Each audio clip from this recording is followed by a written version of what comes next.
This is Comic Geek Speak, episode 78.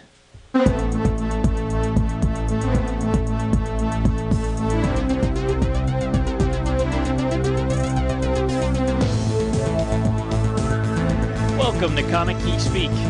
I'm Brian Deemer. I'm Shane Kelly. I'm Kevin Moyer. I'm Jamie D. I'm Peter Rios. We are sexy bitches, yeah! And welcome to the show. Our sponsor for this episode is Earth-2.net. Earth-2.net is your destination for informative, opinionated writing detailing geek culture in its many forms. Its comprehensive coverage of comic books, video games, films, and animation is second to none, offering a perspective on these topics that is as objective as it is enthusiastic. Whether you're a gamer seeking info on the best releases, a comic book geek searching for required reading, or a horror fan hungry for top-of-the-line gore, Earth-2.net is the place for you. The site also plays host to the podcast, Earth-2.net. The show, a weekly mishmash of reviews and editorials presented by Michael David Sims and Jenny C. So there you go.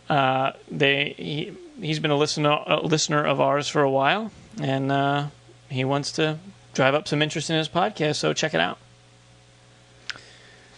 And a reminder, our Book of the Month Club selection is The Goon, Volume 1 trade paperback. You can get it at In-Stock Trades for 40% off, along with all the other Goon trades, all 40% off. Get them now. And the contest for the month of November, which is nearing its end, is write a theme song for DCBS. They're going to start sponsoring some episodes, and they want some cool music to go along with it. The music has to be all original. It cannot be copyrighted in any way, shape, or form. And the prize, if Cameron, the gentleman who runs DCBS, will be picking the winner, and if he picks yours, you will receive $100 worth of merchandise of your choice from InStockTrades.com. So there's a whiz-bang prize right there. It's awesome. So we have quite a few entries that have already come in. I think it's our most popular contest to date. So wow. Hop to it. If you have any talent, get on it. Even if you don't. Jinkies. It's worth a try, right? Cool. So should we do a few listener emails? Let me pull them up here. Yes, Peter, you have to say things. You can't just give them hand signals. Let's do listener emails. Can't hear your head nod. Well, you might. Rattle, rattle, rattle. Rattle, rattle, rattle. All right. This one's from Jeff C. He actually sent us an email before. I forget. He had 3 topics in, and we talked about one, and it took it was like a half an hour of discussion for us, so we never made it to 2 and 3. Well, he was happy that we actually read one of his questions, so he sent us 2 more questions. So let's see if we can tackle one of these. And we've talked about it before in some depth, but perhaps we can give more light on it. It says, why do some comic readers consider themselves Marvel zombies or DC fans?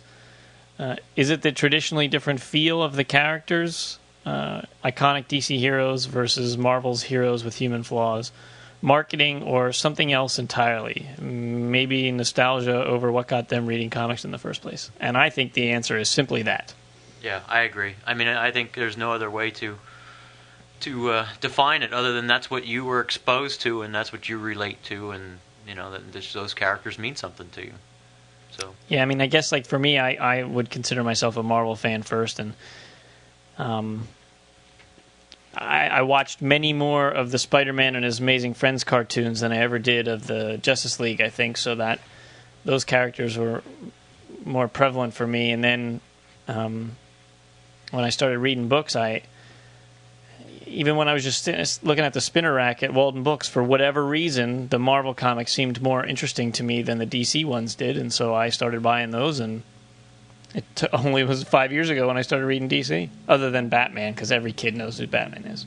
And that's, for me, I mean, growing up, I had an older brother who had books, and that's how I got exposed to comics was, through him. And he had a good mix. He used to have Batman and Captain America, and he had Spider-Man. Of course, that's the one that I attached to. But and I used to watch the Super Friends, every Saturday, and the Filmation, DC cartoons and the Spider-Man 60s. So I mean, I had a good exposure to both companies in multimedia, so to speak. But for some reason, Spider-Man stuck with me, and no pun intended, and and that's that was my start, and to till this day, it's those characters. I attract me. It's those characters that I feel connected to.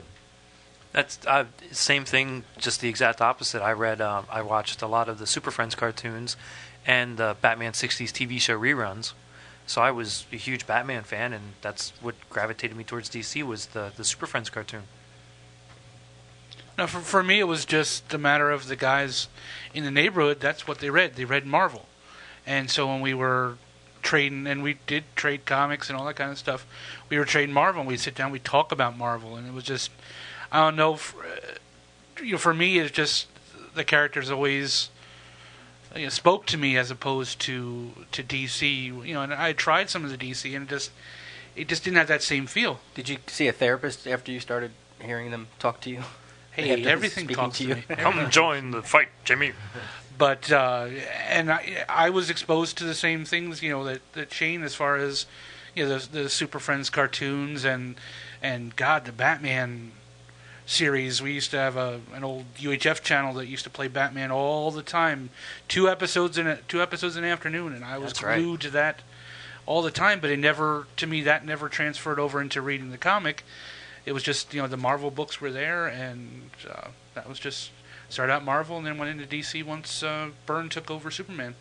I mean, that's, I agree with you, Jamie. I mean, I used to sit and watch anything that was superhero related. Mm-hmm. I had at that time, I don't recall having any sort of, I'm a Marvel guy, I watched Super Friends, I watched the Filmation, I watched Batman live action TV series, and then Marvel started coming into the mix in the late 70s with their TV shows and stuff, and I read it all. But when it came down to comics, Marvel's where I gravitated towards, and I read DC. I like their stuff as well. It's just it feels like those characters feel like home. It has that level of comfort to me.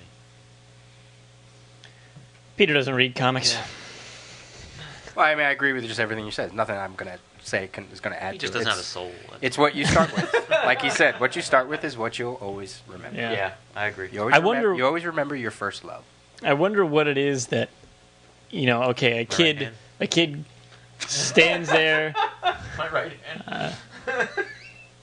A kid stands there at the comic rack, and I wonder what it is about someone's brain that makes them attracted to DC or makes them attracted to Marvel. And I guess it all depends on the month that you're looking at the racks and the covers that are there or whatever. But, for me, it was for a long time, something about DC seemed lame to me. From when I was 13 to when I was 16 to when I was 19, it just seemed stupid. I don't know why. I didn't read them, but the wavelength that they gave off, the energy that they gave off, seemed silly or something. I don't know, and not that Marvel was any less silly. It's just that was my perception of it, and I wonder what it is about someone's brain who makes them. I think there's so many variables. To each individual person has individual experiences, individual, Yeah, that's true. relations. So I mean, the characters that maybe speak to them may be a reflection of their own life or something that they. There's so many variables that everybody has their own.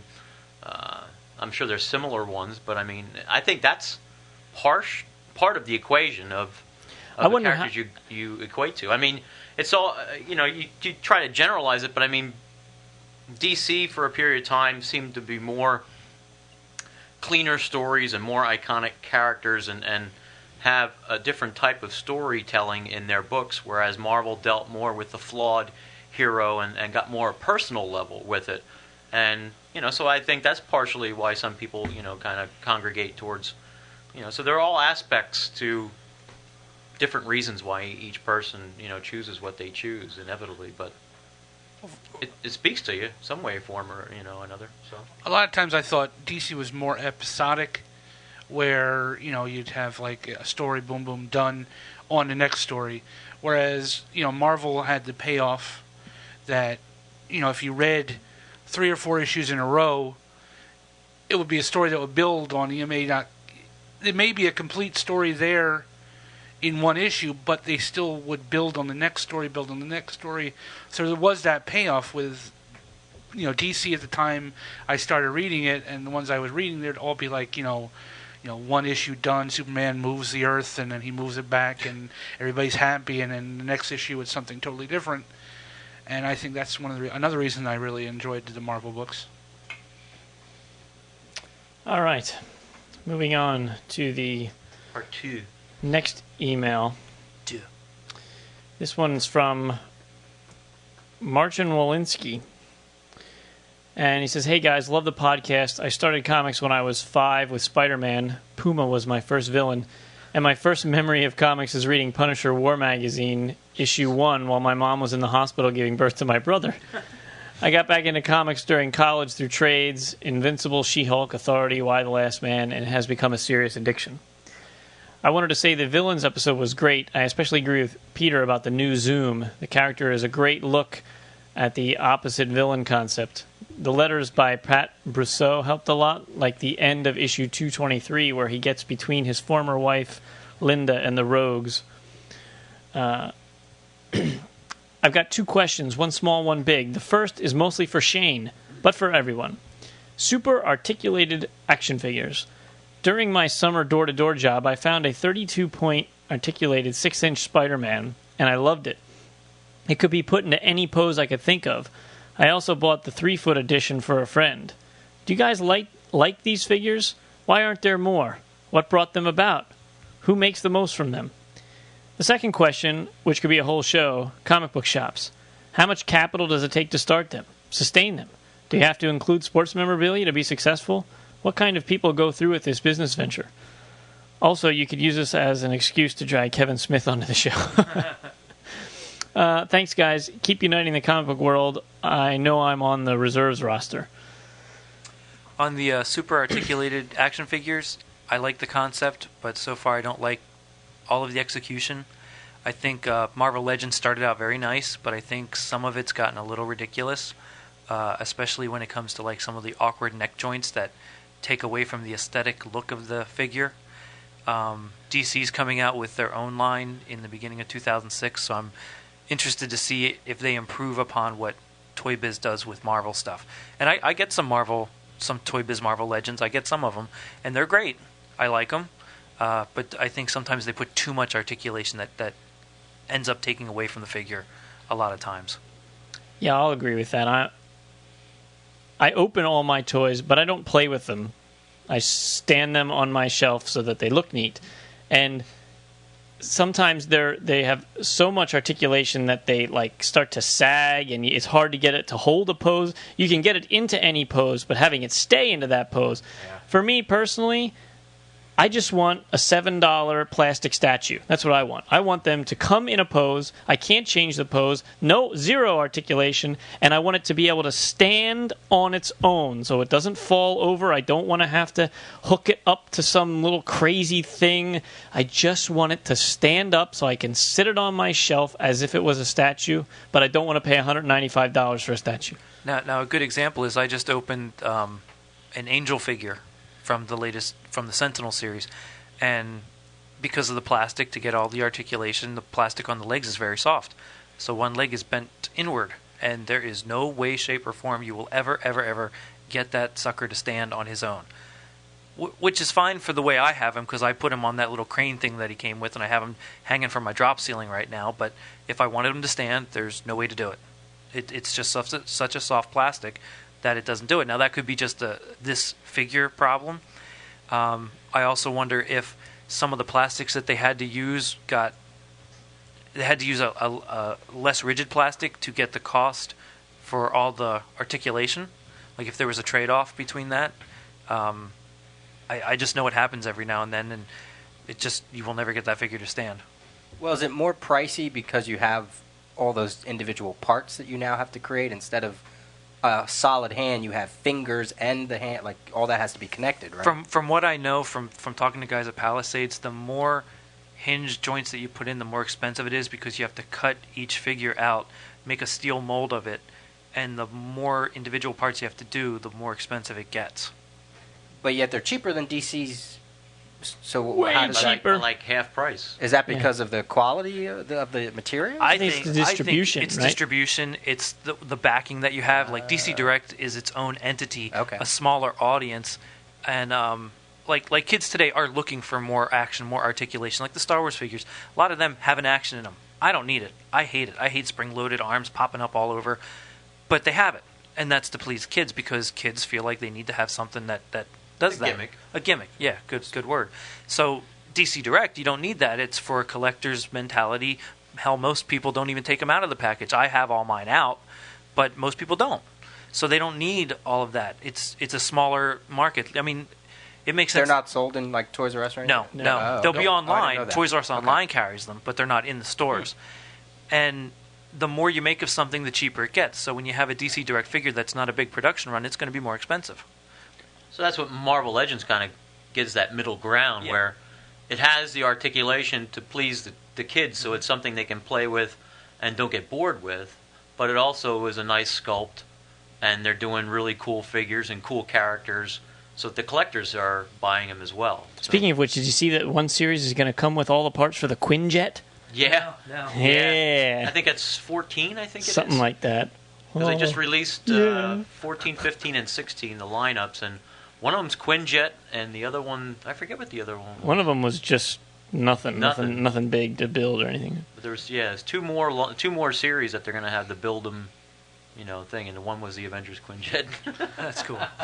I will tell you one series that kind of has what Brian was looking for as far as just a molded statue, and it's actually kind of neat. I picked up the Shazam one, or the Captain Marvel, is the DC First Appearances. And it's just kind of the old 30s style appearances.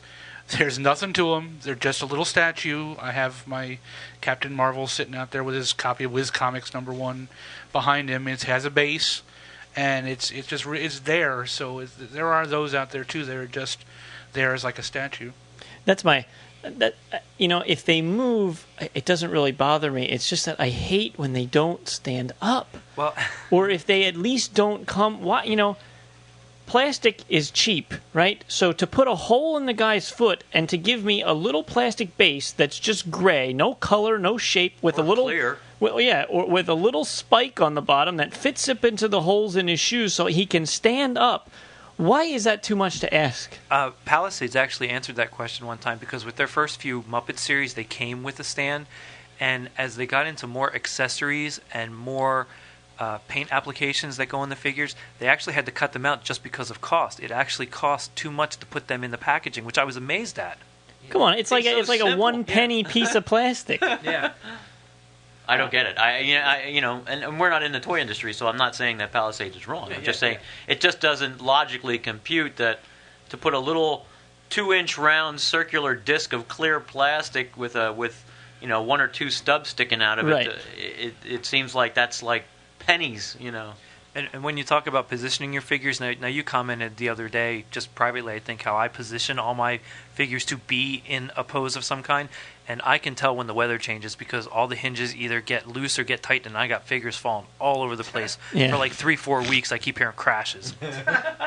Dr. Fate down! Actually, oh no! it's like that one little story they did in the one Marvel book where they actually, the kid walks out of the room and the action figures come to life and do their own little, story, and then it ends right before he comes back in the room again, and then he's like, "Well, wait a minute, that figure wasn't over there." And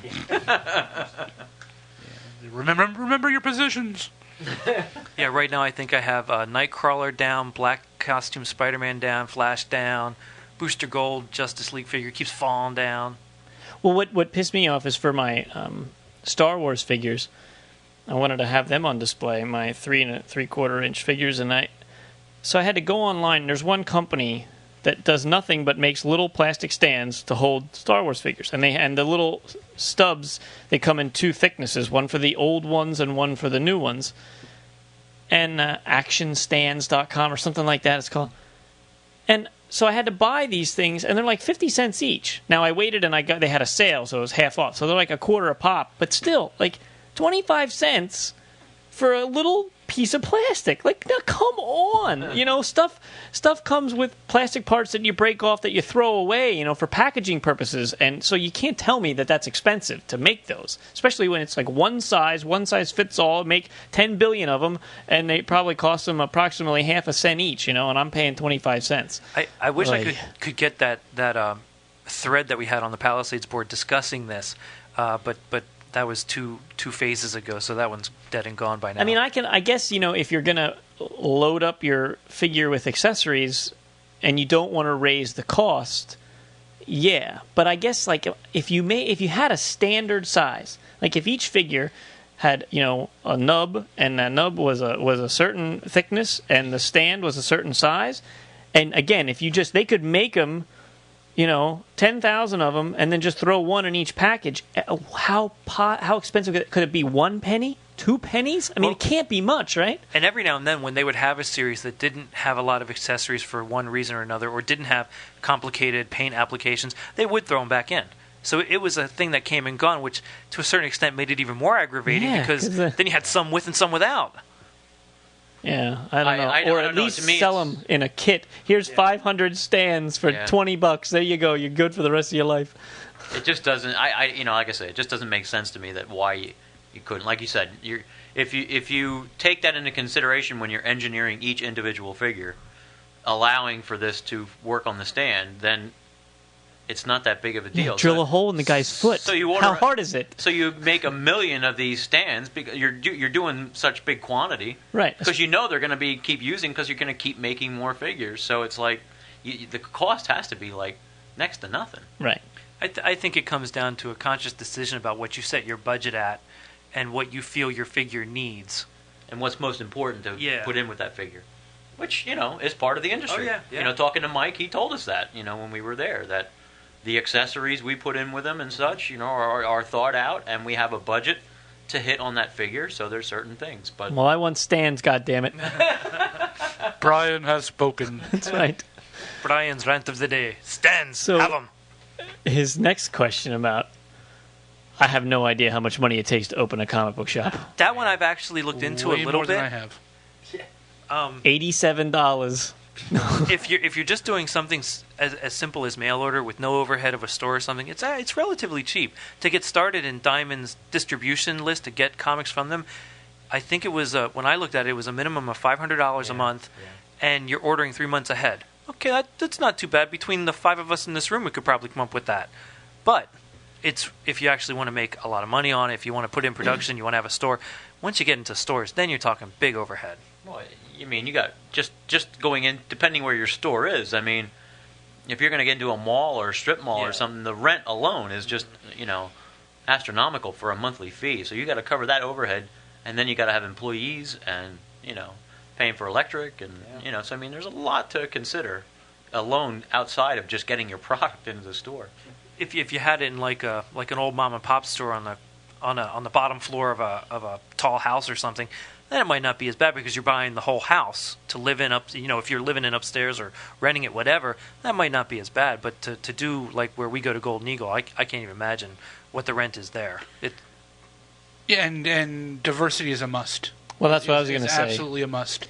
You can't. I mean, in our ideal world, we would have all the trade paperbacks and every single issue, for the last 5 months sitting on the shelf and all that. But that ain't what feeds a bulldog. I mean, you got to have the cards, you got to have the games, you got to have the statues, you got to have all that kind of stuff to bring in a variety of people. I thought for a while there that it wasn't the answer, but it definitely is. It really. I was there when Golden Eagle decided to expand past just sports cards, because he had always been sports cards and comics, and he expanded into places I didn't think was right, and he definitely, struck out on some, but some he hit home runs on, and he's there 20 years, 20 years in business, not counting. I mean, he's not. He does some eBay stuff, but he's not selling on the internet.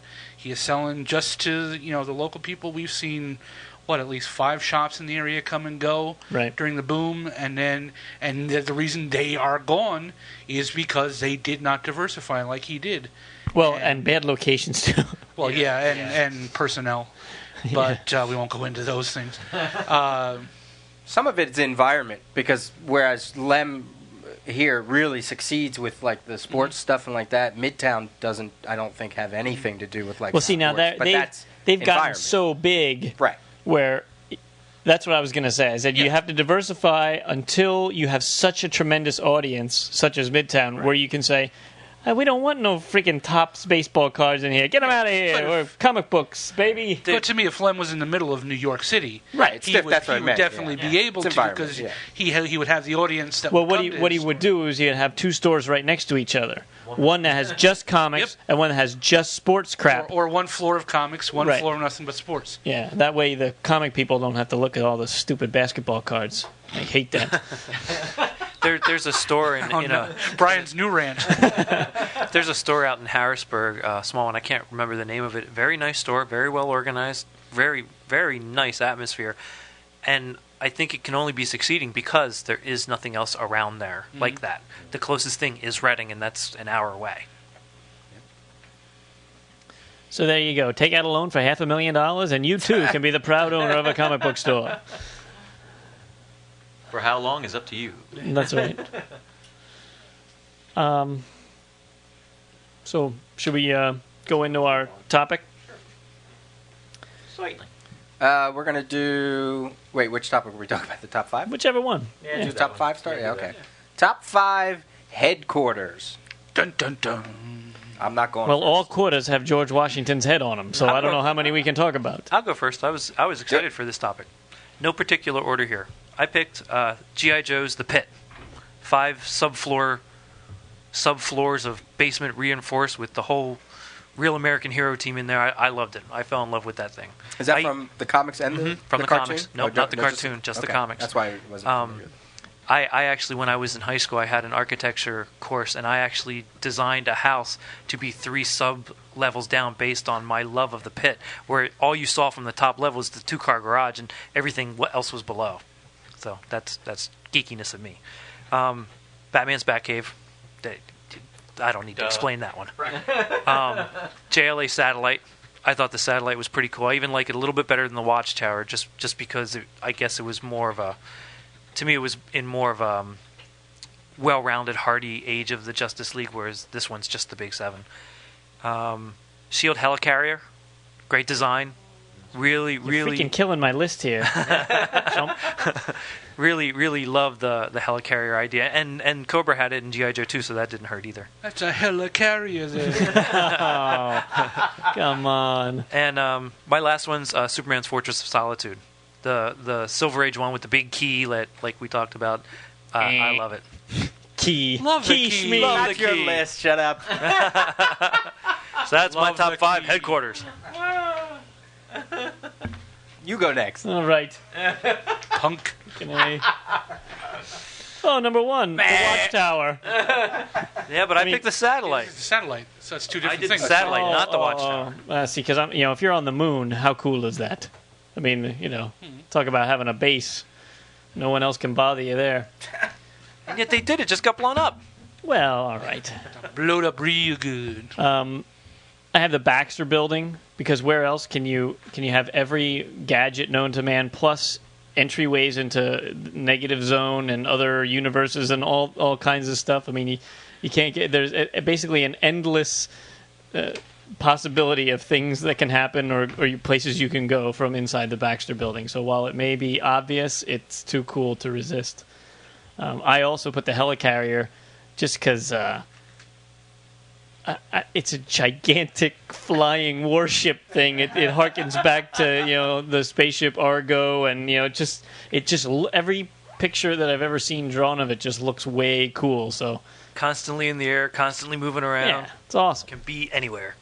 And then I put Oracle's hideout. I thought of that, but I went with bigger ones. I the reason I did that is because I thought of the Batcave, and I thought he's got all these computers, and I went, wait a minute. Oracle's got every communication thing possible. So, and as a computer geek and an internet junkie and stuff, I thought, well, that's pretty darn cool. The clock tower. Yeah. Oh, that's what it's called. Okay, Yeah. I couldn't remember. What's that? The clock tower. Or Birds of Prey. Pay attention. And for the last one, I put the. Does she even have that anymore? Is No, she even no, there that anymore? got destroyed. I didn't think so. For the last one, I put the Hellfire Club. Just because it seems like, first of all, the building's just cool, an old brownstone, and that is always awesome. And it's just a lot of crap goes down in the Hellfire Club, and it's just kind of cool. It seems like there's always secret passageways. Hot chicks walking around those bustiers all That's the time. right. Yeah. Little French maid outfits. Oh yeah. Oh yeah. Everybody was always in a French maid outfit. That was cool, Yeah. and it had the sub levels and Yeah. So that's what that those whole are my Claremont five. burn. That's Yeah. still one of my God, favorite storylines. That was so cool. Who's next? Okay, I'll go. Again, no particular order. Of course, everybody knows my favorite book, so I got to go Avengers Mansion. Even the different Avengers Mansions, I mean, they've done... It's been blown up and attacked so many times. They did, they had their own the Hydra base when Stingray was a member of the Avengers, so that was kind of cool. Baxter Building, of course. I mean, you can't go without the Baxter Building if you're talking about headquarters. I mean, for everything Brian said, along with the fact that they had a spaceship that used to blow out of the side of it. So, I mean, good Lord, that was cool. Any love for the Four Freedoms Plaza when that was up? I mean, it was okay. It was there, but it wasn't the Baxter Building. They had it's a Fantastic Four, but it's the Baxter Building, and that was so great when they rebuilt it and brought it down. I mean, even when Doctor Doom attacked it and put it into space and blew it up, I was like, oh no, not the Baxter Building. But so that's to me one of the best headquarters. I know this will be on Peter's list, but Titan's Tower. You gotta love any building that's in a big T in the middle of a talk about your freaking bullseye. I mean, target right there. I mean, Jesus. Just as long as it doesn't gyrate to spit the characters out like that first cartoon. God. Oh, but that was funny though. That was so in the realm of the vein of that cartoon. I'm going to put down, it was right there, and now it's right up because I didn't write anything down, the Hall of Justice. That's from the old Super Friends cartoon. Gotta love the Hall of Justice. And I'm going to let somebody else go because I can't think of a fifth one right now. I had a fifth one in my brain, and it went right out. So somebody else go, and I'll come back. The ultimate headquarters. All right, well, I'm going to do mine. And my first one was the Baxter Building. And I totally agree with you, Jamie. The Four Freedoms Plaza is cool, but it's that nostalgia, It's like reading the early FFs and seeing the cross sections, and everything spelled out for you, and you see the pogo plane hangar and the old tube for the rocket ship, and I mean, it just had everything, It was just so diverse and so cool. And then as things progressed, you had the entry to the negative zone and all that. And when Carlos Pacheco and Jeff Loeb did that, when they built it, and brought it back, and that, not only that feel of that book came back, but to have that building there was cool as well. So that's always been there. Avengers Mansion, I always thought had that noble feel to it. You had the conference room, which is so standard even in JLA and everything like that. But you had this cool noble feel of having the rooms and the private rooms in their own little sectors, but yet you still have all the computer rooms and all the technology that you need and such. Peter Parker's apartment. That's a joke. With a skylight? Mrs. Muggins, the landlord. That's a joke. I just threw that in there just to throw everything. The Sentry's Watchtower, I thought, is kind of cool. And I don't know how I feel about it now that it's on top of the Stark building. I liked it when it was its own separate entity. and I wish they would have kept it that way. Yeah, so much for them trying to say they don't want the Avengers to know anybody to know where the Avengers are. Yeah, now I they mean- got this huge freaking spider thing on the top. Yeah, of I it. know. Which I don't know if they still say that you can each regular people can see it, because that's the Watchtower was always there. Only he could see it. It was one of those things. So I don't know how they're playing that up yet, and hopefully they'll delve into that a little bit more. But it's kind of got that cool thing where he's got the little like the sentient robot thing that flies around with him. It does all the things and gives him all the information all the time and stuff, and it's just got everything. What else did I have? Doctor Strange's Sanctum Sanctorium. I always thought that had such a cool feel and a cool look to it. That skylight with the design in it and such. I mean, that to me is just like, that's the ultimate. I look for that anytime. Just a little trivia for you. When Kyle Rayner became Green Lantern, he lived on Bleecker Street, right next to Doctor Strange's. I remember site. that. They would kind of show like a little bit of Hint that at it, but symbol. yeah. Yeah. Which actually, another piece of trivia is that the address on Bleecker Street that is Doctor Strange's Sanctum Sanctorium is Roy Thomas's apartment when he lived in New York when he worked for Marvel Comics when he did that. So his address was the actual address of Doctor Strange's Sanctum Sanctorium. Was that 5? No, that was 4. Oh, and then I had the X Mansion too, because I had again, it has that feel of kind of the Avengers Mansion, but then they took it a step further to have the Danger Room, and then have the plane underneath the basketball court, and I liked the location. No Jarvis. Yeah, well, not. I like the fact that where it was. It wasn't in Manhattan. It wasn't in a city. It's just a separate entity. I liked the grounds around it and the location of it. I thought that was what added something extra to it for me. So there's my 5. Hey, don't you diss Jarvis. Took a freaking beating from Mr. Hyde and still came back. I wasn't dissing him. I was saying that's a distinct disadvantage okay. of the X Mansion. I thought you were Jarvis. saying, "Oh, it's good because there's no Jarvis." Because I'll come over there and kick your ass. Nobody to clean up after Hank. Yeah. Do you have your? Yes, I have my 5th one. It's the Batcave, but I always thought it was cool with the Batcave underneath the Wayne Foundation building. I always thought that was a cool little thing that they did back in the 70s when Robin went off to college and all that, and Batman kind of closed down Wayne Mansion, and he was kind of operating just out of like the Wayne Towers, and he had his Batcave underneath Wayne Towers. I thought that was kind of cool. Cool. My top 5. I actually took the satellite out, but because I totally agree with you. When I was reading JLA, it was the satellite. But I took it out, and I'm going to replace it with the Flash Museum. I know technically it's not a headquarters, but it's so cool every time you see it, and you see all the different rooms, and the villain's room, and the cosmic treadmill, and the weapons, and and just the statue out front, and it's so unique to the Flash and to the DC universe that I had to give that a shout out. The Legion of Superheroes headquarters. Those of you who are Legion fans, it's the one that was like the more metallic, silvery one during the Baxter run. They had an orange-looking one, and that blew up, and then it got redesigned in this whole futuristic-looking thing. And something about it just was so neat, because they did the same thing as like the Baxter buildings. They would do cross-sections. They would tell you where everybody was, where their apartment was, and the top of it was an actual ship, and that took off, and it just was such a cool design. So that's one. That's 2. I'm going to go with the Legion of Doom headquarters from the cartoon. Just because as a kid, not that it scared me, but it just looked cool. There was just something about that. And then when he saw it again in Kingdom Come, and now in the current Justice League Unlimited, the update of it, it really just is a neat, iconic kind of headquarters to me. Plus the locale again adds to. Oh yeah, the swamp. It's so cool. So I had to put that in. Kind of going along the same lines, I guess, is Belle Reve Prison. And again, it's a prison, but it was a headquarters of the Suicide Squad. And when that came out, that in '86 or whenever that was, it was neat. It was neat, because all the villains were there, and it was in the middle of the swamp where Swamp Thing was, and it just had a cool. It was just like 2 sides, right? I think, if I'm remembering right, it's just like 2 or 3 sides, not like a perfect square. I think it's just like a V. Great design. As soon as you saw it, you knew where you were at.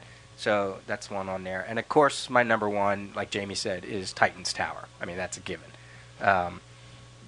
Felt like home as I was reading it. You know, when it got destroyed in the Terror of Trigon storyline, I was like, no! And when it came back, it was never the same, you know. And so, and I like the updated, you know, San Francisco version, but the windows and the blue and gray design, it'll never go away. No Fortress? A Solitude? Yeah. As a favorite, I like it, but not as a... Because I didn't put it on, and because I kind of like the concept of it, but it depends on which one. Like, I mean, there's some things I liked about the Silver Age one, but like I like more. It's certainly like what Shane was saying. You know, the key and the. I mean, that's it's like the Batcave. It's almost so iconic that I almost don't put it on. I there don't like it. Yeah, that's. Oh no, I like it, but I don't. I mean, I relate to it because it's what I was used to until they changed it when in the 80s. But I was so used to seeing that. I mean, as soon as you saw that key, you knew what it was. I mean, there was no two ways about it. But they've explained, they expressed and done different things to it. It's not so unique anymore. Exactly. Yeah. That's what I kind of, like you always see it when when I see it now, either in the cartoons or whatever, it's like you walk down this hallway and it's like the aliens, that he has in these pens that, somebody has to take care of and feed and do all that stuff. But I think the most unique thing was when, the Birthright. With that, where they showed it in there. Was that in Birthright? I read it, but I don't remember it. Because wasn't that when it was more Kryptonian? It was more Kryptonian designed. Yeah, they did it in the books too. I remember in the video game was like that. When I played the video game, that they, the first thing you started out into the fortress, and that's the whole entry of the video game, right. And that's where you had like the statue of his father and mother, and holding a, Yeah. So I thought that was kind of cool and design wise, but right. I was going to throw in the Justice League embassies during that, the French embassy and stuff. Yes. That was too goofy. When you said the Flash Museum, I almost put down on my list the JSA Mansion, because they have all that like museum of all the old costumes, and that's just cool stuff. And they talk about that a lot in the comic, where somebody will be standing there reminiscing about their father or their uncle or whoever was in their shoes before them, and it's pretty cool. Yeah, I mean, you could, like Jamie said, about a big T. Then there's also Captain Carrot's headquarters, a big Z. I mean, again, anytime you do anything that's in the shape of something, you can't forget it. That's in my mind always. Cool. Jamie wants to talk about some TV things, correct? Yeah, just go off topic a little bit, because there was a TV show I was watching. And I wanted to support, and we never really got a chance to talk about it. And I've watched just about. I think I have 2 that I haven't watched on tape yet. But unfortunately, I heard yesterday it got canceled. So I just wanted to talk about maybe some of the show was Night Stalker. I had seen previews of it at San Diego. Really, I had enjoyed the old Night Stalker, and I wanted to see what they do, considering who was in it. It was the gentleman Stuart Townsend. Yeah, well, Stuart Townsend. You mean the original? No, the gentleman who's writing it did the X-Files. X-Files, yeah. I just can't think of his name right now, but and it's Stuart Townsend and Gabrielle Union, and I never thought it got a chance. It wasn't on at the right time. I thought 9 o'clock was a little too early for it, because it was really kind of dark and kind of scary. And I also thought they put it up against the number 1 show in the country, so of course it was going to get its ass kicked. And that's one of the reasons I started watching it, because I almost knew that by now I'd be talking about it not being there, and I'd go back to watching CSI. But I just was wondering, are there any other shows out there that we're watching that maybe we haven't talked about, that you would like to see either get a bigger audience, or any new shows you're watching out there that you're liking and you just want to talk about them?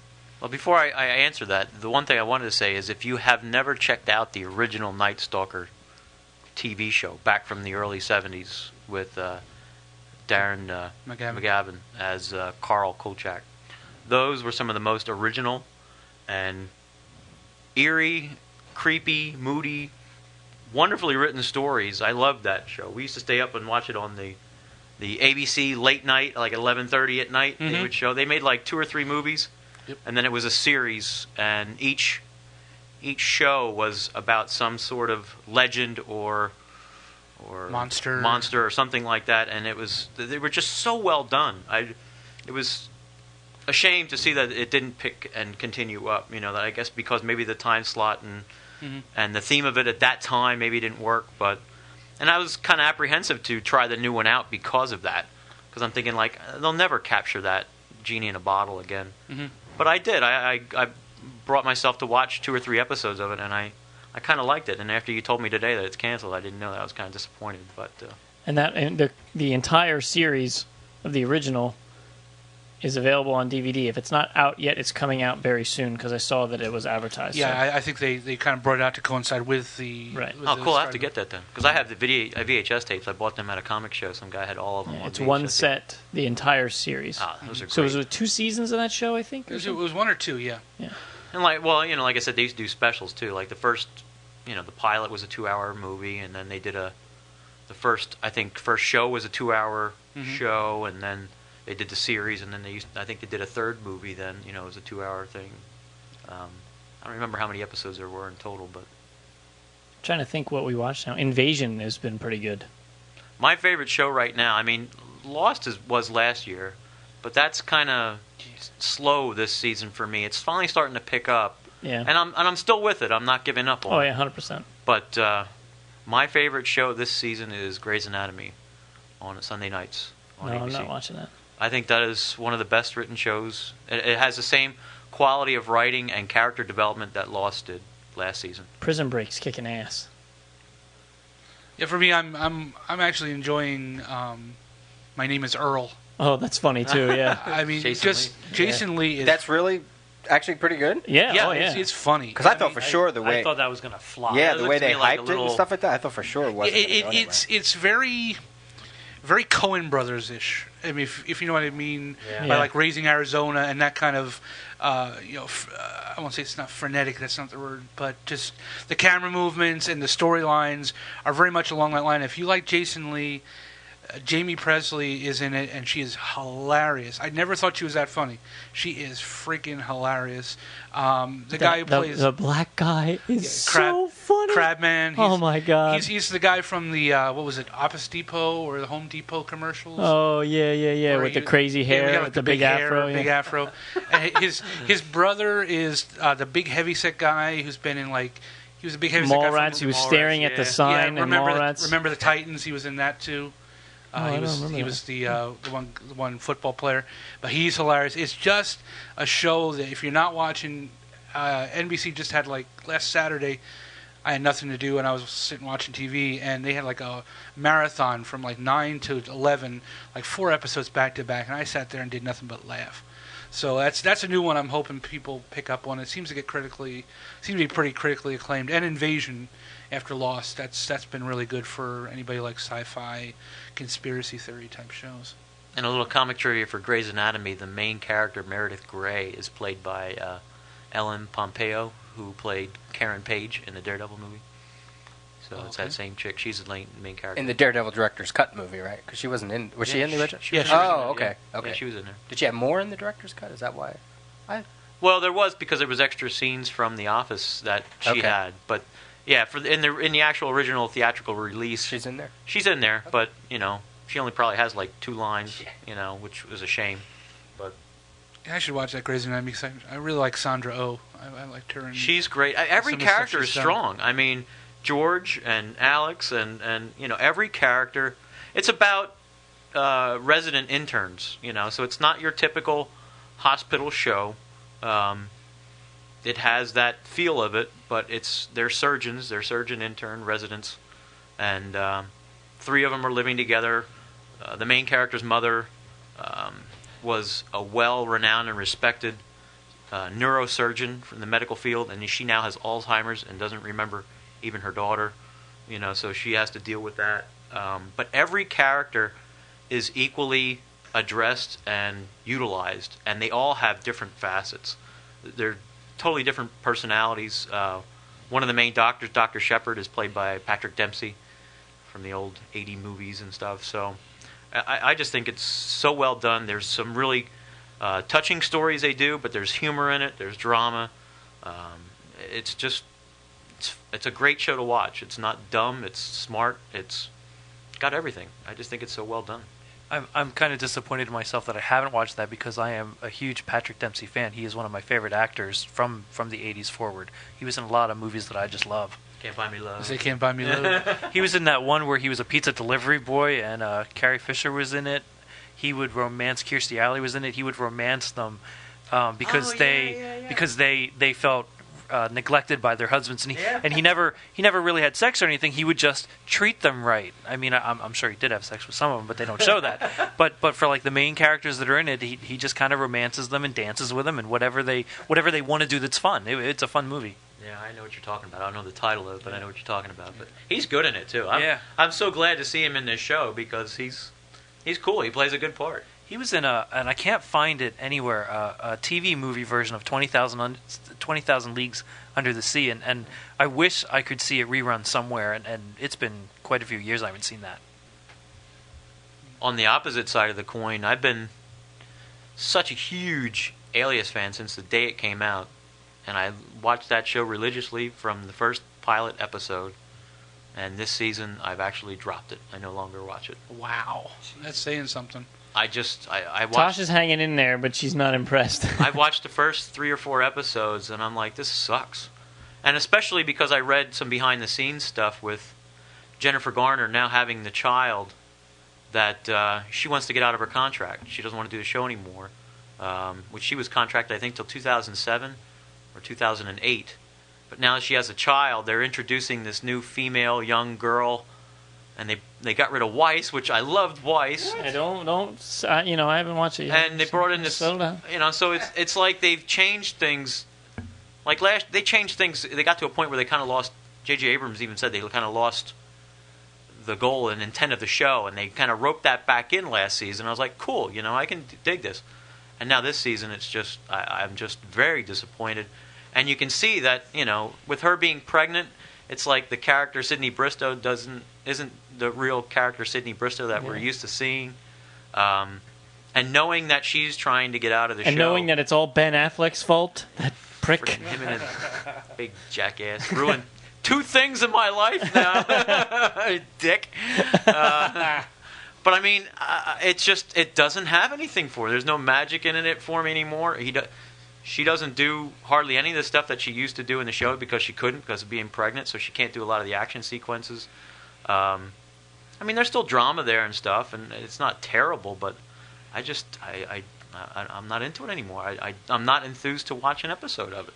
And like I said, especially knowing that she's trying to get out of the show, and her intent now is that this new young girl that they brought in is to be like the new younger version of Sydney Bristow.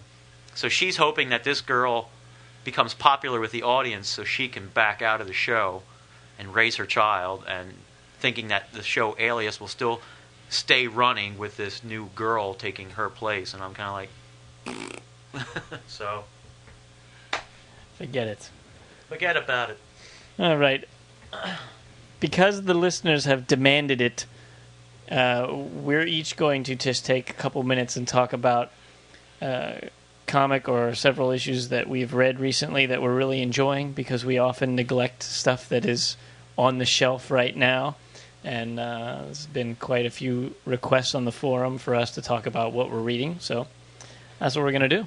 We'll need a title. Something like round table review or something. Off the rack. That's a good one, Some kind of, I'm sure somebody out there will coin a phrase for this. I'll start. Go ahead. I just read the first. I mean, it's not exactly. I can only talk about trades because I don't read any freaking comics. But I just got the first Black Panther hardcover that collected the first 6 issues of that. The new Reginald Hudlin and John Romita Jr. I've never read any Black Panther before in my entire life, and I was totally engrossed, and I thought it was awesome. The story was very cool. The artwork was fantastic because it's John Romita Jr., so I'll like it no matter what he does. And the story touched on some history of the Black Panther, and because I didn't know, I learned that, assuming that it's in continuity. I don't, I mean, it's supposed to be, but so I learned some history. The story was fairly tight, and it had some intrigue, and introduced me to a lot of the characters. And if you've never read Black Panther before, it's a great starting on point. Now, I know, Peter, you have some issues because you were a huge fan of the Christopher Priest run, which I never read. And I guess he kind of undoes some things that Priest did or whatever. But if you can throw that out the window, the series in and of itself has been very enjoyable so far. It's just a fun superhero story with some interesting things going on that I really enjoyed. How many fricking swears do you give it? Out of 5? Yeah. I'd give it 4. I really had a lot of fun with it. So it's frickin' swe. 4 fricking swears. Who's next, anybody? I'll go. I'm going to talk about Supergirl, the new series, issues 1 through 3. I like the first issue a lot. It set the groundwork for her coming back into the DC universe after the Superman Batman sort of mini series in that series. Issue 2 and 3, not so great. Jeff Loeb and Ian Churchill writing and drawing. Issue 2 featured the Teen Titans, which I thought and felt was very forced. It seemed like they threw them in there just so that Teen Titans fans would pick up the book and read it. The third issue had a little bit more meaning, and it's on the cover, so it's not going to spoil anything, but Lex Luthor's in it, so it has a big tie-in, and how it ends up is interesting, and I'm curious to see where they go with it for 4 or 5, and I guess it's 6 that's solicited. Hopefully it gets better. I really want it to stay around. I want to like it. But issue 2 and 3, for the most part, not quite as good as I was hoping. Fricking swears? 2.53, maybe. So that's like a fricking... Yeah, like a frickin' Maybe it's like a frickin'. Kind of mediocre. A mediocre frickin'. That's the stupidest thing ever. Oh, we gotta have some fun with this. I'm going to talk about Friendly Neighborhood Spider-Man, number 1, from Peter David and Mike Wieringo. I was very anxious to read this book. I was very much looking forward to this coming out. I'm looking for some new life on Spider-Man, and I thought Peter David was kind of the perfect, and the title says it all.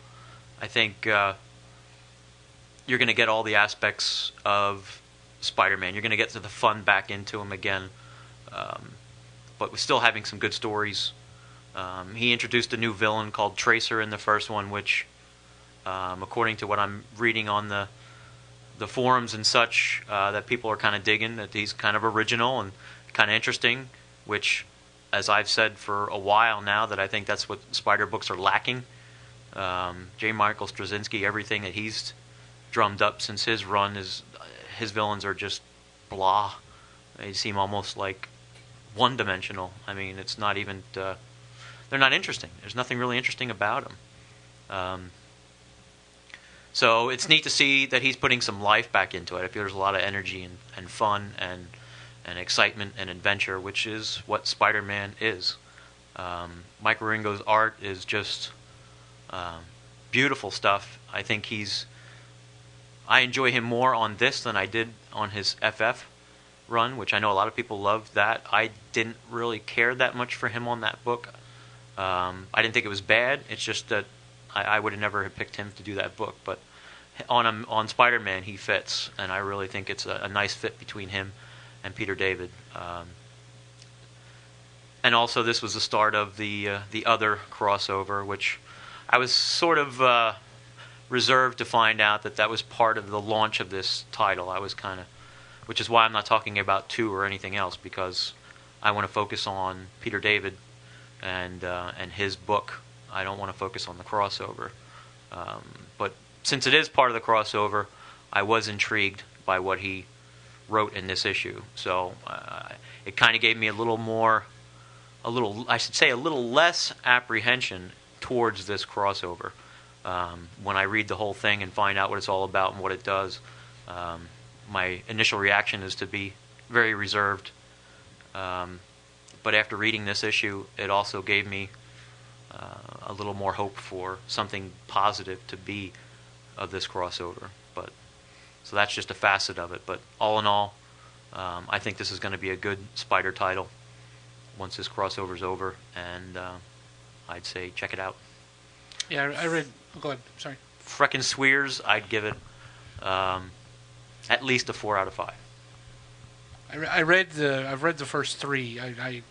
I told myself I wasn't going to, but with all the willpower that Shane has when he buys toys, I wound up picking up the first 3, and I gotta say I was actually kind of disappointed in the first 3. I mean, the first issue of Friendly Neighborhood was fun. I agree, it was exactly what Peter David said he was going to do. He put the fun back into it. There was a whole thing with I thought it was hilarious with the limo and J. Jonah Jameson. Just made me laugh. But then with like the next couple, it almost seemed like, again, what the problem I had with House of M, where I was reading it, but I kept paging back looking for, okay, well, where's this bit of it? I mean, there's a whole thing with a medical report, and so far he's read it, Mary Jane has read it, Aunt May knows about it, but the general public has not read this, whatever this is, and they keep not telling you what the problem is. And it's like, damn it, I want to know. If I want to feel for this character, I want to know what his problem is. What did this doctor find out? And maybe in the next part they'll delve into it with the next writer. But I just really thought for a Peter David storyline, I thought there were just holes in the storytelling, which again may be filled in once I read the rest of it. But I was kind of disappointed in everything after Friendly Neighborhood 3. I mean, Friendly Neighborhood 1. So you're talking about, Marvel Knights and Amazing. Yes. The 2 issues after Friendly Neighborhood 1. Yeah, because he wrote all 3 of those. Exactly. So that's what I was just kind of... And again, I think that's being pigeonholed to being into this crossover. Mm-hmm. And I think that's why I was apprehensive about him being part of this crossover to launch his title. Because I wanted him to have limelight on his book and a spotlight and a chance to show his strength on writing this character and to show what a good Spider-Man book can be again. And I agree. That's why I was initially going to stay away from it. Although I bought the first one because of DCBS, it was only 75 cents. Right. So I figured I'd at least I have it pick too. up the I first just didn't one. get to read it. But I agree, and I didn't buy the Marvel Knights because, from reading issue 1, I wanted to buy Marvel Knights because I wanted to learn more about what's going on, and that whole medical report is all what the other is about, and everything's tied, and you'll find that all out. But I do get Amazing because that's my ongoing book that I bought forever since I can remember. So I still buy Amazing. So I have the 3rd issue, and I read that, and I liked it. I still kind of dug it. Now, like I said, I haven't bought any of the Reginald Hudlin issues. I will get the Amazing issue. Yeah, I've got the first one. I just haven't read it yet. So I haven't read that yet either. But I do agree with you that the reason, that's one of my apprehensions about Peter David being roped into this crossover, that it would not make his launch of this brand new book shine as well as it can. So it's actually almost like waiting until issue... Well, he's coming back on issue 4, but that's still part of the other crossover. Yeah, it's still the crossover. But so it's like issue 5 will be the first issue that he's not... Part of, part of the crossover or something like that. So however this whole thing will play out, it'll be, the new Spider-Man or whatever they're going to do with it. But anyway, so that's why I just focused on the first issue for myself. But I gotta tell you, my willpower was so strong that I picked up 3 Wallace and Gromit figures that I saw at a store. Okay, yep, that's what I'm talking about. Enough said. As far as my book, I guess I'll go with, because I was going to go with the Spider-Mans. Firestorm, the last 3 issues is Firestorm. I picked that up off the shelf at our local comic shop, and I kind of had that in a pile, and I had 3 issues to read. And from the start, I thought when they relaunched Firestorm, it was okay. I kept buying it, hoping it would get better. And with this, I guess it was Stuart Moore is writing it now, and it finished up a storyline which I thought was they finished up kind of nicely, and then these last two that they did were more Infinity Crisis crossovers. One was a bunch of Omax on it, and this last one I thought was really good with he and Donna Troy. It was kind of bringing him in. Donna Troy is, of course, recruiting all these superheroes to go out and face whatever is out there that in space that they have to face. And, Come on, Animal Man. And it's Animal Man's part, like Shane says, Animal Man's part of it, and Firestorm was part of it, and you were kind of like introducing Firestorm to these guys, and it was kind of neat to see him in awe of some of the heroes, and he has a tendency to talk to himself because whenever he with the Firestorm powers, he absorbs somebody else to, and there's like two entities, him and whoever else. If you read the old one, it used to be Ronnie Raymond and Professor Stein. It was Martin. I couldn't remember the last name. Stein doing it, and now with this new one where he has the powers, he just like absorbs whoever's close to him. So sometimes he'll like take the powers and boom, he has like a bum with him. And it used to be the powers would kill if he kept whoever in with him, it would wind up killing the person. But he's learned to control the powers, so now that doesn't happen anymore. And so it's just kind of interesting, and it's a book I don't think a lot of people are picking up, and it'll probably be on Dan DiDio's new list of books that'll be canceled. But right now, I found it very interesting, and I enjoyed at least the last three. Frickin' Swears, I give it 3 out of 5. That's a frickin'. I'm going to go with the Nightwing Year 1 trade paperback. And, it kind of seems obvious because I'm such a Nightwing fan. It collects issues 101 through 106. Chuck Dixon, Scott Beatty, Scott McDaniel, the creative team. The good thing the thing I really liked about that trade, because I wasn't collecting Nightwing when Devin Grayson was on it. I didn't pick it up, but and I waited for the trade on this one. It's good at connecting or keeping the history of Nightwing from New Teen Titans, Judas Contract, when he became Nightwing.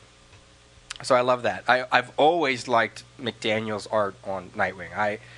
Those first 40 issues of him and Chuck Dixon on that series is just really nailed that character and that mood and all that. Yeah, a lot of good stuff. Oh, yeah. I agree. Yeah, and it's all traded. This is his almost, I guess his entire run is traded, Nightwing. Nightwing's voice really reads right in my ear, I'm such a fan of this. I probably hear myself more than anything with this character, but... I am Nightwing. Yeah. Dixon and Beatty really have a great handle on the character. The few things that I have kind of, I don't know, the few things that it feels, and I understand why they're doing this, it feels like they tried a little too hard to connect what Chuck Dixon and Scott Beatty added to the Nightwing character to the Wolfman stuff. Like, I understand why they have to do it, because they're the ones who are writing it, and when you're fleshing the story. But it felt like everything they added was only their stuff. So coming back into reading Nightwing after not reading it, they threw in the whole gauntlet that Batman gives his Robins, and they threw in the whole relationship with Batgirl. Even though he was dating Starfire at this time, there's this Batgirl scene that it feels like it almost feels dirty. I think I read in an interview way back when Chuck Dixon said that he didn't think that Nightwing's relationship with Starfire would be real. He didn't think the character, or something like that. And I totally did. Of course, I disagree with that. But so it kind of felt like that was his way of saying, "Oh, Nightwing's true love will always be Batgirl," which I do believe. But I don't think you have to do that with sacrificing or putting a negative toward the Starfire relationship. Then they also put in a lot of elements of Robin Year One, which they both wrote into this, and some things with the circus and his dad and some other things. There's a little bit, I don't know where they're. The biggest problem I have with this one is where I know where it fits, but it doesn't quite perfectly fit with what they talked about. He said he just wrapped up this Titans case, and then and then next thing you know, he gets fired by Batman. That kind of disappointed me because I liked Dick Grayson's decision to grow up, not that he was fired. And that kind of bothered me. That I think took away from the maturation of Dick Grayson into Nightwing. And I totally understand why they're doing that, because that's, the whole Batman thing now is that whole every Robin seems to get fired or whatever. I don't know. Or die. Or die. Yeah. So that of all the things, that really bothered me. And I'm sorry, Scott Beatty, if you're listening, but that is a longtime Nightwing fan. I thought that kind of took a step back in his character. That then he became more about, I'm not Robin anymore, but I still want to do, as opposed to, you know what, I don't want to do this anymore, and I need to get away. And maybe you can have both. Maybe. So for that element, but I still give it a 4 out of 5. 4 to 5 freaking swears, because I really had a lot of fun reading it. It's very enjoyable. It's very funny. Him meeting Jason Todd is cool, and the Batgirl stuff is cool. All the characters are so dead on, and the artwork is great. So I really did like that. I have to agree with you there. I mean, I remember reading those Titans when, and he got rid of the Robin costume and took on his own persona. That it gave him a level up on what he's been so far. He grew out of the shadow. Exactly. It's his choice. It was something that he decided, you know what, I'm not being this person anymore. I am myself, and I can be who I am and be on my own. And that was a great elevation of character play for Dick Grayson. So yeah, I haven't read the Nightwing Year One, but to do that kind of that not even reading it kind of goes like. And maybe if I reread that New Teen Titans 38, where him and Kid Flash do retire, maybe there is something in there that I'm not just remembering that they took advantage of. But when my initial reaction was, what? And I agree with you on the Starfire thing. For me, I love that him and Babs date and are a thing and have a relationship. But as a comic book fan, I've always thought about him and Starfire eventually ending back up together for some reason. I don't know why. I never read those Teen Titan issues. I just know from what I read in interviews and talk with you guys. But for some reason, I always thought that was kind of his big love. And while it is Batgirl too, it is Babs, I think there's room for Starfire too. I mean, it would be it's a toss between the two of them. Who is he going to end up with? I mean, it was interesting to see, and the whole time reading that run of Titans is Starfire. I mean, so that relationship has been around for a while. Oh yeah, and been developed all that time as well.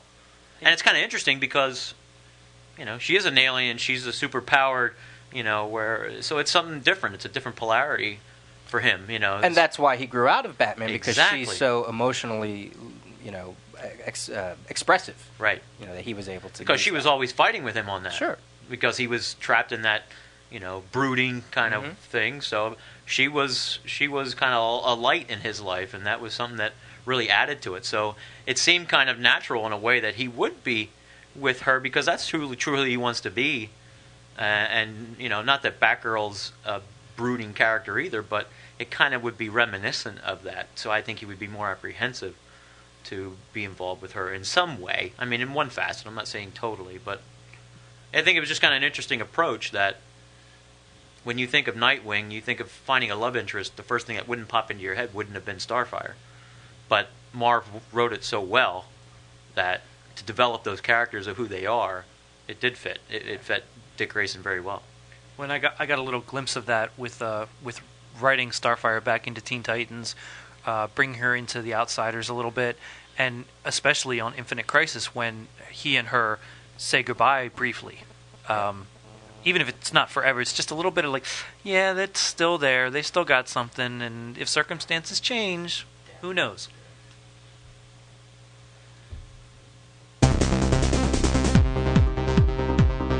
Quest for Smallville continues. If Peter can pull one out here, and we can postpone the prize giving for yet another episode. Pressure is on. Pressure. Ding, ding, ding, ding, ding, ding. This Stump the Rios, sponsored by Titan Publishing.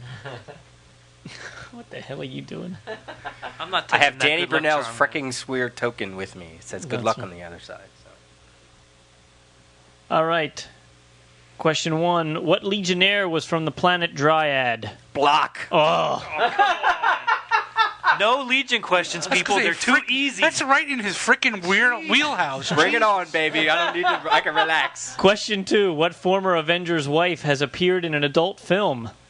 Rick Jones. That was a great Hell, I even knew that one. That was good. Don't you know what an extesiaster or whatever that where he says to Captain America? I thought it was an entertainer. God, I love that issue. How many issues did Dave Sims' 300. Cerebus run? Bam! Done. 3 for 3. Batting 1,000, baby. Owned. Okay. That issue of Incredible Okay. Hulk, John got me for my birthday. That is great. That's is issue hilarious. 417. Oh, Marlowe, yeah. Yeah, that's great. Where she's, That is so great. That is it. You know, and it was great that Gary Frank drew it because the expressions on their faces, on Yeah. the characters, really gave each character a whole different. What? I just think those questions are an example of how not to do Stump the Rios.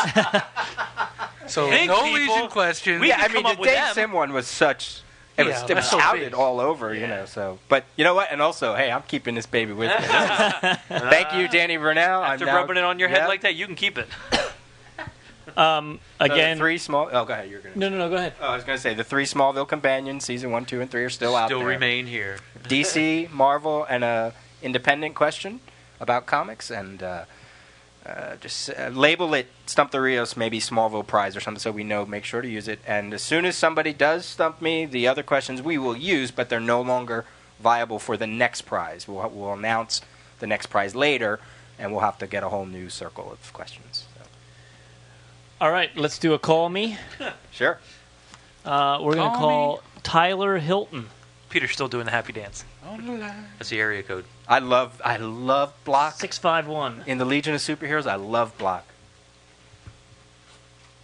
651.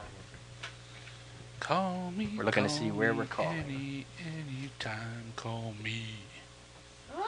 Minnesota. Ooh, Minneapolis, Minnesota.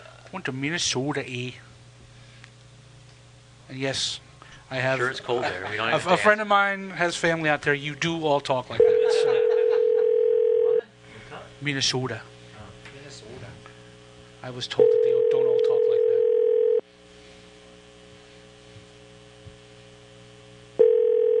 You get Thompson from there? Hello, this is Tyler. I'm either away from my phone or in a meeting right now. Please leave me a message and I'll get back to you. Thanks. To leave your callback number, press 5. At the tone, please record your message. When you have finished recording, you may hang up or press 1 for more options.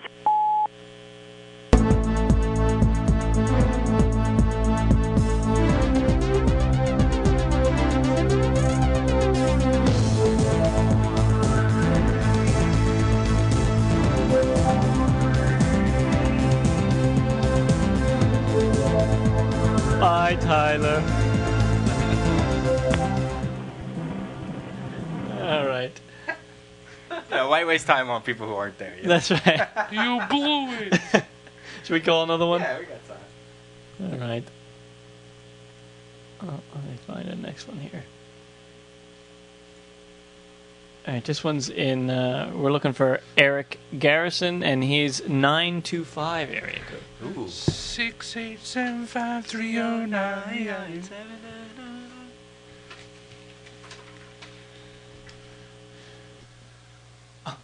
I never hung up. We were still talking on his answering machine.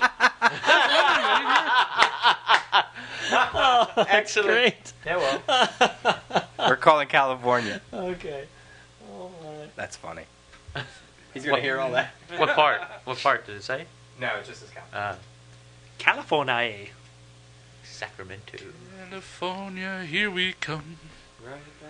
So it's 12. It's noon out there, so he should be up. He's eating lunch. He's not going to answer. I was gonna say you better have your finger on the volume button if they say their phone number. You know, some people are like, "You've reached." Da, da, da, da." Oh yeah, that's true. You have a dump button. Yeah. We got dead air Greta. Dogs will answer. Oh come on, people. Be home. Hello? Hello, Eric. Yeah, what's up, Dad? Hey, it's Brian Deemer. What? It's Brian Deemer and the Comic Geek Speak guys.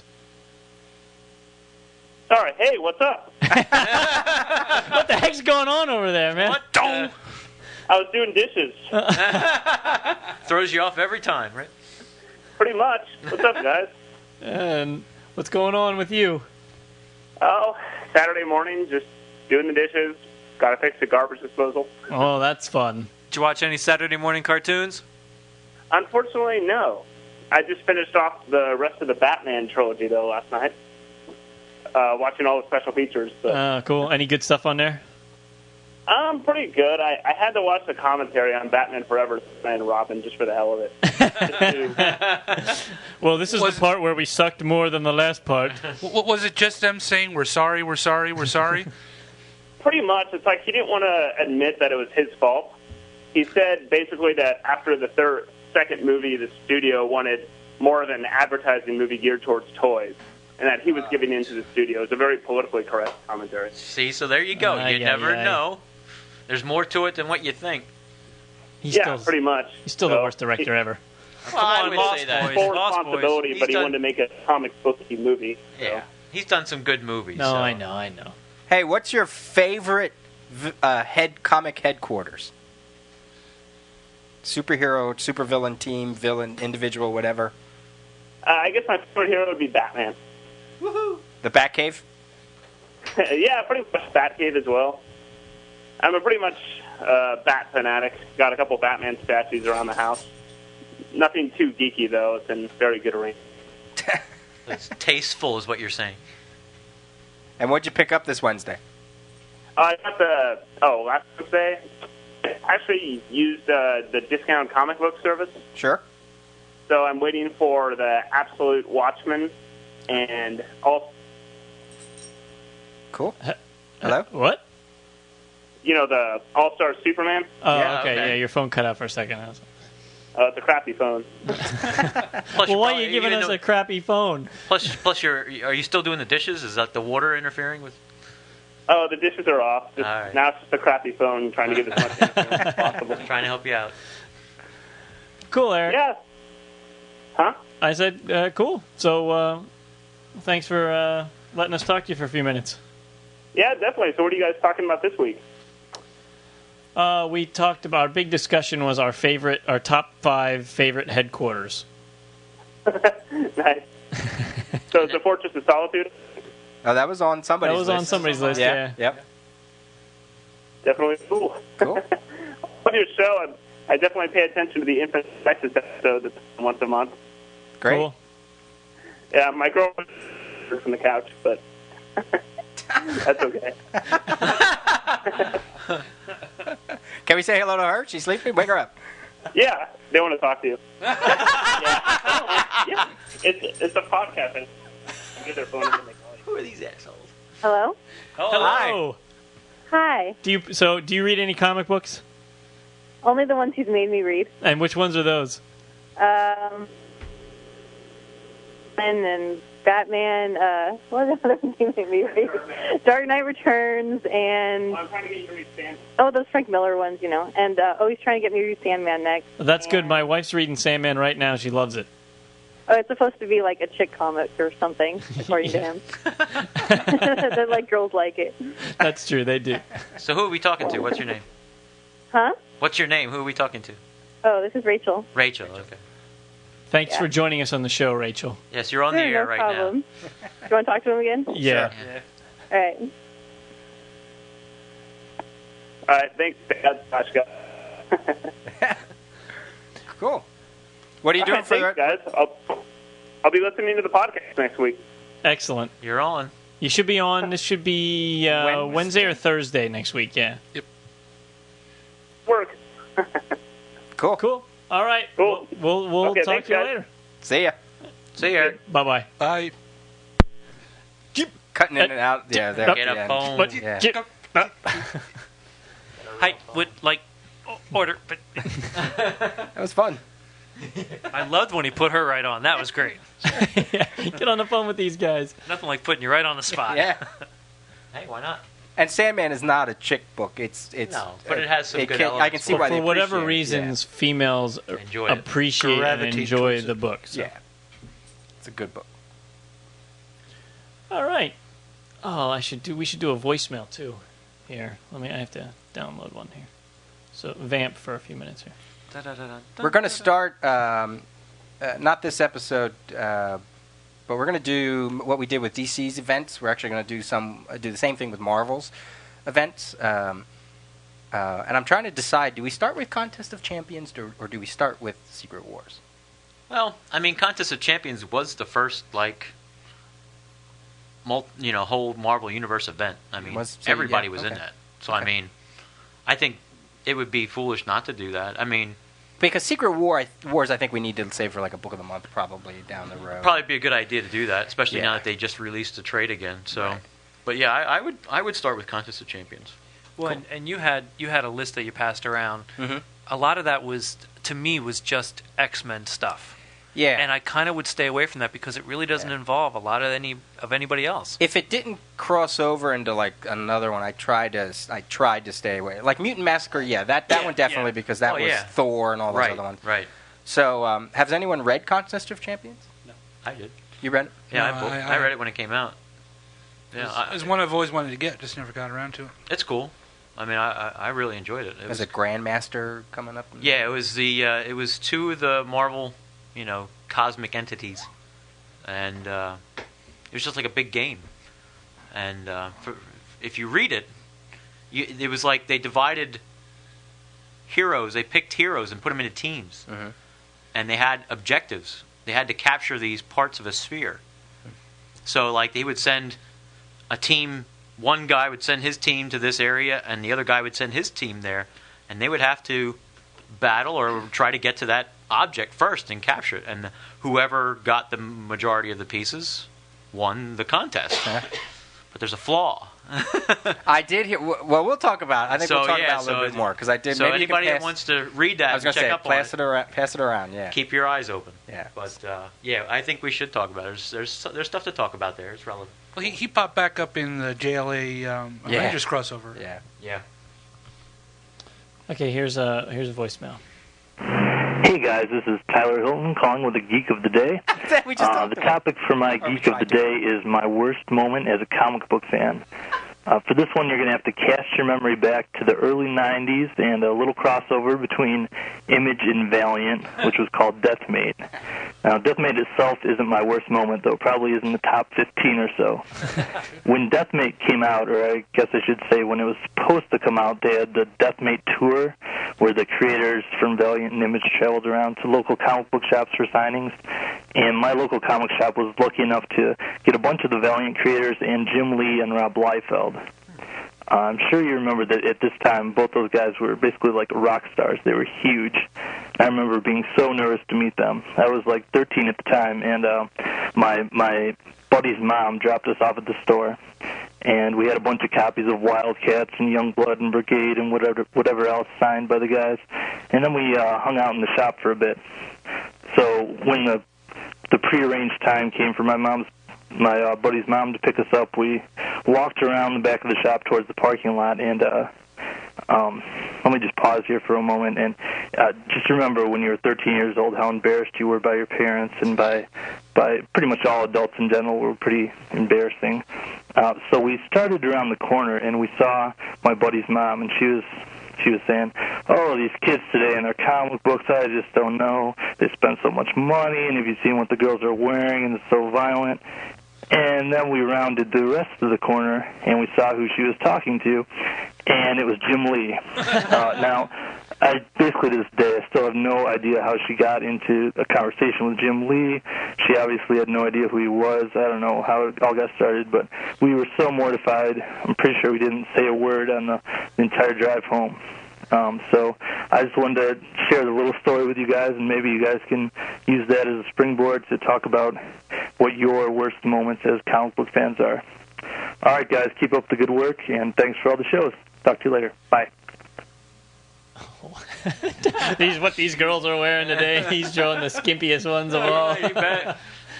How funny is that he actually is on the show, even though we tried to call him. We just tried to call him. Still talk to him. Yep. So one way or another, he was just destined to be on the show today. So should we put that on a list for a future episode? Yeah, Yeah. that'd be something interesting to talk I'd about. have to really think about that. Yeah. I think everyone could say some girl came over to my house and gave me a weird look when I introduced my comic collection. She didn't want to fool around on my Spider-Man sheets. Oh, my God. Oh, Lord. There's web in your eye. Yeah. Wow, you just channeled Matt there for a second. On that Jesus. On that note. I want to remind everyone to visit comicbookdb.com and get signed up over there and get entering comics into the collection. It's going to be the ultimate online comic book database. It works just like IMDb. And if you're not over there entering comics, please go make it a goal. Enter 20 comics. And if everybody enters 20 comics, we'll have 40 to 60,000 comic books entered on there in no time, because that's how many listeners we have. So just go, pick your favorite run or your favorite character or whatever, and just enter 20 comics, and the numbers will explode on there. So I signed up for it. I'm hoping to do that tonight. I got to get that in there. I want my favorite 20 books in there. yeah, I only entered 3 so far myself. So this is going out for myself too, but I have to get on the ball there and do some more. Very cool. DCBS is helping us out with our Indie Challenge. It's still not too late to put in your November order for book shipping in January. Athena Voltaire #1 and Marlene #1, discounted 50% off. And the next month we'll probably have a few more than just 2. But they're going to help us out with our Indie Challenge, basically a way to spotlight certain independent books, to broaden our readings library. That we're not always Marvel, DC, Image, Dark Horse heavy. So check a look, take them out. Check a look, take them out. Hey. I want to give a thank you to everybody on the forums for posting questions for me. I had a blast answering them. It was a lot of fun, and every now and then that thread will be there. Just keep it coming. You come up with something, it'll shoot back to the top. But I really enjoyed it. It was great, a lot of fun. Thanks. Who wants to go next on that? Did we say one of us should go next? It doesn't matter. Doesn't matter. Or who wants to? It doesn't matter. I don't care. No. You just pick. Cool. Yeah. Who? Eventually, we're going to get it. Yeah, we're all going to get. Yeah, we're going to go a week. So I mean, as this episode airs, Shane's I'll is be probably off. done. So we'll talk about who goes next. And Yeah. We'll post it up on Tuesday. I think you started. So cool. Excellent. Yeah, dead air. All right. Should we wrap up? I mean, Yeah, we're I'm in the, Kind of I'm in the wrap up. process of, Okay. of wrapping up here. As soon as I find one, Is I'm... it a present for me that you're wrapping? Good Lord. A reminder that this episode of Comic Geek Speak was sponsored by Earth-2.net. It's your destination for informative, opinionated writing detailing geek culture in its many forms. Its comprehensive coverage of comic books, video games, films, and animation is second to none, offering a perspective on these topics that is as objective as it is enthusiastic. Whether you're a gamer seeking info on the best new releases, a comic book geek searching for required reading, or a horror fan hungry for top-of-the-line gore, Earth-2.net is the place for you. The site also plays host to the podcast Earth-2.net, The Show, a weekly mishmash of reviews and editorials presented by Michael David Sims and Jenny C. Check it out. All right. Anything else? Then Nope. we are Have a good Thanksgiving done for the day. Yeah. or this- have a good Yeah. holiday or Yeah, you don't have to worry about it. well maybe they're in Canada or somewhere else. Celebrate. Australia. Do they celebrate Thanksgiving in Australia? I don't think so. I think that's Boxing just, Day or I think that's just that's ours, Christmas I guess. Day. North America. Sure. There's a Canadian Thanksgiving, but I was it's gonna not say the it has same to be day. something with Canada as well. But anyway, if you All don't, then just give thanks to something else. Hey, just read some comics, damn it. Thankful. If you want to send us an email, it's comicgeekspeak@gmail.com, and visit our website, comicgeekspeak.com, where you be sure to check out our forum. It's a lot of fun there.